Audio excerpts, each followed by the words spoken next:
hope you just liked the cinematic sequence you've just watched. And Pursuit of Shutter here. Today I'm going to talk about write those effects, like adding text behind subjects or object in Photoshop under 2 minutes. So without any further delay, let's jump straight into Photoshop and show how it's done. Also, before we jump to the Photoshop, let us do one more thing. Let us add a timer to it so that we can add it to the timeline of 2 minutes.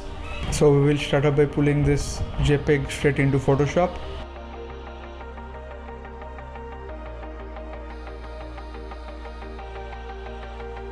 The image is finally loaded here. We will go to quick selection tool right above here, and then we will click on select subject, and Photoshop will automatically choose the subject using AI, machine learning, etc.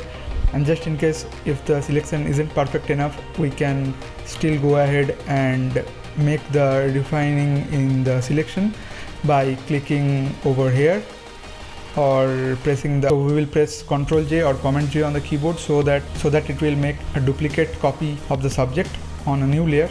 Now we will go ahead and select the background layer over here, and now add text of our choice over here like this. And now let's play around, and that is going to be our text. We will go and make this text a bit bigger so that it fits well. We will press Ctrl T to transform the text layer. Now let's position it as per our liking, and since the font color doesn't look good, so let's play around a bit so that we get a better font color and make it more vibrant rather.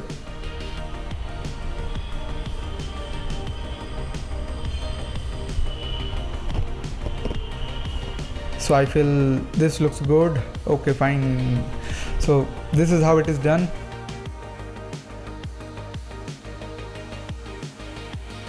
So hope this was easy and you have learned something from this. So if you are new to this channel, or if you have learned something from this video, consider subscribing to my channel, or like smashing the like button, or dropping some honest feedback so that I can continue adding some value to your YouTube journey. So with all this being said, see you in the next video. Till then, bye.